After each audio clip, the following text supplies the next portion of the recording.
Like, it don't matter if you're a black teacher or a black cop, you could be subject to the racism and the harm. But it always seemed to me that celebrity was above that. And celebrity was like the only version of blackness that I saw that was close to what the American dream is or what the hell they're selling us. So I just wonder what your thoughts are on that. I do agree. I think celebrity can afford you that type of privilege and knowing the right people.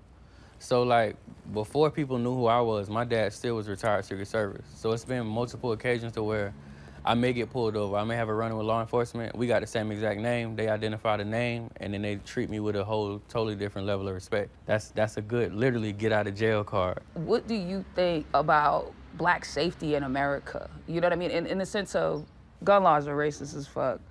It's so many limits to ways that we can protect ourselves. To me, to live in the country, this country is built off violence and entrepreneurship. So let's take out entrepreneurship, but if it's built off violence, we put ourselves at a disadvantage when we can't meet you where you're at in terms of violence. Yeah, if you're not strapped these days, you making a conscious decision just to be around a bunch of crazy motherfuckers with guns and be like, yeah, you know what, well, nobody's gonna bother me because I'm Jesse and I'm a good guy.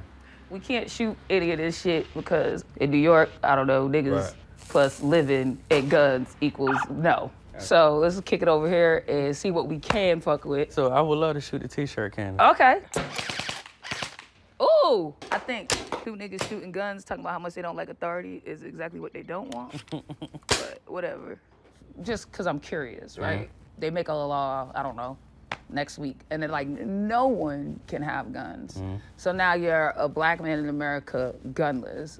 How do you, Derek, feel safe then? I mean, well, first for me to not feel safe, I would have to apply that law to my life. That's number one. What do you say though to the people that do live in New York and can't get a fucking gun? But I would definitely tell them to be proactive about it. Don't just accept the fact that you can't get a gun and not do anything. Like, well, shit, what can we get? What is legal? So niggas in New York should carry dynamite. If it's legal, shit, what? Flamethrowers, crossbows, darts, whatever they gotta do. You like, get something, bro. And I think that's also why, like, celebrities like Braun and shit, like they put their kids in the forefront and shit. Like, one was like, oh, why is he always showing Bronny? It's like, maybe to save his fucking life, I don't know. Maybe so that people will know who his kid is and when he gets pulled over one day on a side road, he won't get shot. But it's also existential, you know, like it can save you.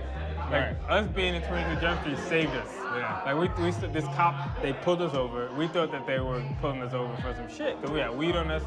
They pulled us over and they asked us for a selfie. And I'm like, that's the benefit of having a cameo in a movie. it can save you. It can save your life. Totally save. And it's so fucked up. And I feel like when you get it, white people feel like they gave it to you. It's such a privilege. So it's like, at any point, we can take this from you if you don't behave the way we want you to behave, if you don't do the things we want you to do. You know what I mean? Like, look what the fuck they did to Wesley Snipes. This nigga fucking made Blade. 3 fucking blades. He did so much. I mean, this nigga was a nigga vampire killer, and then he thinks he found some white man loophole in the taxes, and then they're like, they threw this nigga in jail like he made Blade 0 times. I feel a lot of the same things you're saying. I'm like, motherfuckers are crazy. Cause I want a gun, right? I'm a lesbian, it's just 2 bitches in the house, you know what I'm saying? So I'm always like, yo, anything could really fucking happen in here, you know what I mean? That's a fact. But my girl is like, I don't know how comfortable I am with something like that being in the house, which I feel like is fucked up because she also puts me in like the nigga's position, like you expect me to fucking fight for you, but you ain't giving me shit I need to fucking fight with. And the unfortunate part is if somebody have intentions on violating y'all, they probably would subconsciously already plant the seed that they should handle you like they should handle a man. So 100%. It wouldn't even be the same like I want to say mercy that they may have on like somebody who presents themselves More with feminine. that level of femininity. For sure. So no, hell yeah. She say shit like that, but then she'll forget to lock the fucking door and she sleeps ass naked. And I'm like, I know dog, exactly what you you can't mean. lay all this shit at my lap. You gotta give me something to work with. Right. I used to work at a Starbucks. This is supposed to represent my manager, but my real manager was a black dude named who used to jerk off in his office all the time. And they come out all that's sweaty. That's factual or you just came up with that? Nah, I didn't come up with it. We caught him watching porno one day. I'll come down a little bit. You look a little hot. Yeah. I saw. All right, maybe I shouldn't have a gun. Okay, cool.